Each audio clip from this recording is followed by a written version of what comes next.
j'espère que vous allez bien, que vous avez passé une excellente soirée. On se retrouve ce matin, je voulais attendre de voir Nice contre Bâle pour proposer mes 10 pronostics Ligue 1. Donc voici mes avis concernant la 32e journée de Ligue 1.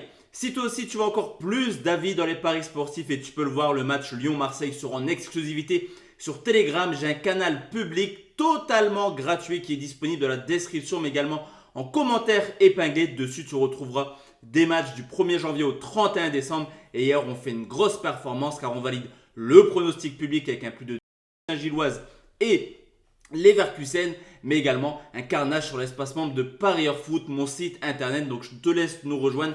Tout est disponible juste en dessous. Let's go la team, on va commencer les analyses pour cette 32e journée. On commence avec Angers qui reçoit le Paris Saint-Germain, le duel des extrêmes entre le 20e et le 1er.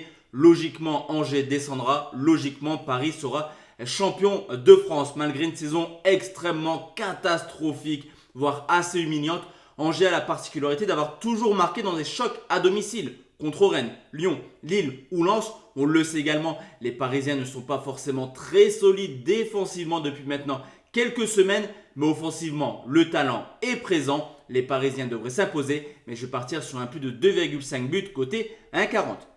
Deuxième pronostic, c'est Auxerre qui reçoit le LOSC des Auxerrois en grande forme actuellement, qui viennent d'enchaîner 3 victoires de suite et qui sont plutôt cohérents à domicile avec 5 matchs sans défaite, dont des matchs références, victoire contre Lyon ou alors nul contre les Rennais. Pour le LOSC, la 5e place est pour l'instant acquise, place qualificative pour la Conference League. Et malgré une défaite à Angers il y a maintenant 15 jours, 2023 c'est plutôt une belle année pour les Lillois qui ont seulement connu 3 défaites en 15 matchs. Le nul peut clairement arranger les deux parties. Lille resterait dans la course à la Conference League. Auxerre grappillerait des points pour le maintien. Nul remboursé si Lille c'est coté à 1,60. Lens Monaco, le choc pour la Ligue des Champions en cas de victoire à 6 matchs de la fin. Lens compterait 5 points d'avance. On le sait, les Lensois sont extrêmement performants à domicile avec une série complètement folle. 13 victoires, un nul pour seulement une défaite. Cependant, Monaco est tout simplement l'équipe qui a le moins perdu à l'extérieur, avec là aussi une seule petite défaite au compteur. Et historiquement, la donne est simple. Monaco réussit plutôt bien à Lens. Le match nul est une possibilité. Je vais prendre la cote la plus haute et partir sur nul ou Monaco côté 1,63. Quatrième rencontre, place au match de dimanche. On commence à 13h avec Reims qui reçoit Strasbourg, une équipe de Reims qui marque tranquillement le pas. Actuellement défait contre Rennes, Reims a quasiment dit adieu au rêve européen malgré une arrivée de Will Steele complètement folle qui a permis aux Rémois d'y croire à cette qualification européenne. Reims, on le sait, c'est le roi du match nul avec déjà 14 matchs nuls au compteur. Et pour Strasbourg, c'est pas l'Europe mais plutôt la relégation, le leitmotiv de cette fin de saison. Une équipe de Strasbourg qui est le premier relégable, qui a quelques difficultés à l'extérieur avec seulement 2 petites victoires, mais qui fera tout, je pense, pour accrocher le point du match nul. Là aussi, on sécurise, nul remboursé. Si Reims, c'est coté 1,74. Cinquième rencontre, c'est Ajaccio qui reçoit Brest, une équipe de la CA qui compte 10 points de retard sur le premier non relégable. En l'occurrence, Brest, vous l'aurez compris, une défaite et c'est quasiment 13 points de retard. De quoi dire adieu à un maintien. Le calendrier d'Ajaccio est complètement fou en cette fin de saison. Lens, Lille, PSG, Marseille. C'est le dernier réel match que la CA peut ambitionner de remporter. Il va falloir absolument prendre les 3 points pour espérer en cette fin de saison. De son côté, Brest est plutôt en forme et pour embêter des Corses très peu à l'aise à domicile. Sur ce coup, c'est vraiment une cote très value et très safe, je trouve. Un plus de 1,5 but côté 1,45. Nouvelle rencontre et passe au multiplex. C'est Lorient qui reçoit Toulouse. Et s'il y a bien un match qui ne sert à rien ce week-end, c'est Lorient-Toulouse. Les deux clubs n'ont plus aucune ambition européenne. Les deux clubs sont quasiment sauvés à 99%.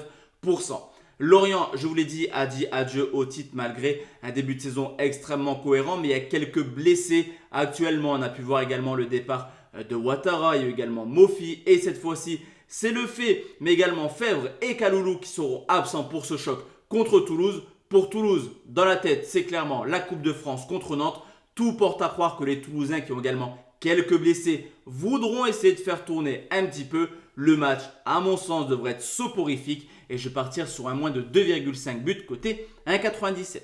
Cette fois-ci, c'est un match ultra important pour le maintien. C'est Nantes qui reçoit 3 des Troyens qui ont seulement pris 3 points sur les 14 dernières rencontres et pire que ça, 3 c'est 7 défaites de suite à l'extérieur. Alors pour 3, c'est tout simplement sur les 15 derniers matchs, l'équipe la moins en forme du championnat. Et même si Nantes jouera Toulouse en Coupe de France, Toulouse est quasiment sauvé. Pour Nantes, c'est totalement différent. Il va falloir s'imposer, prendre des points en cette fin de saison. Ça tombe bien, les Nantais sont plutôt à l'aise à domicile avec seulement 4 défaites pour 7 nuls et 4 victoires. À domicile, Nantes peut le faire et surtout doit le faire. Victoire des Canaries, c'est coté 1,62.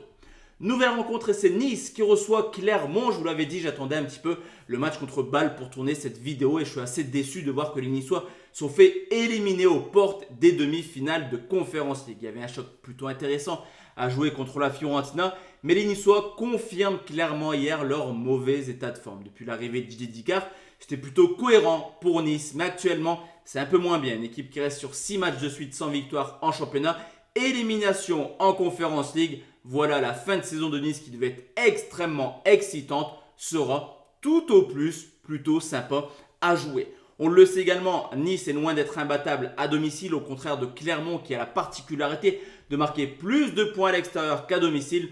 On l'a vu également, et Clermont est plutôt surprenant par moments à l'extérieur, un nul à Marseille, un nul à Lille, une victoire du côté de l'Olympique lyonnais. La double chance est plutôt value contre des Niçois qui seront très déçus et peut-être fatigués après cette prolongation. Nul ou Clermont, c'est coté à 1,90. 9e pronostic, la team Montpellier qui reçoit Rennes, l'arrivée de Der Zakarian qui a clairement fait du bien aux Zéroletés qui ont enchaîné les belles performances. Alors certes, il reste sur 2 défaites, mais offensivement, ça reste une équipe plutôt plaisante qui a depuis l'arrivée de Der Zakarian toujours marqué au moins un but dans ses rencontres. À domicile, on le sait également, on ne s'ennuie jamais du côté de Montpellier car avec une moyenne de 3,1 buts, c'est tout simplement l'équipe la plus prolifique du championnat. De son côté, les Rennais sont également, comme Lyon, un petit peu dans l'obligation de s'imposer ce week-end. Et malgré une équipe qui a un parcours pas si ouf que ça à l'extérieur, on peut constater quand même du talent offensif et une équipe capable de marquer à n'importe quel moment.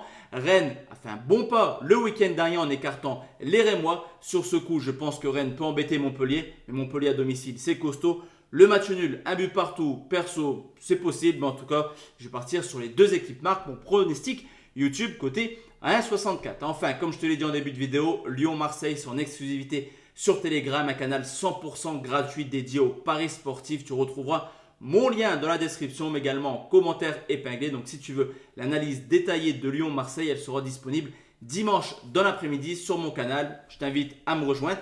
Je vous souhaite à tous et à toutes une très bonne journée. On se retrouve très bientôt, peut-être ce soir d'ailleurs, pour parler pronostic week-end avec les affiches européennes. Excellente journée à tous et à toutes. Ciao, ciao.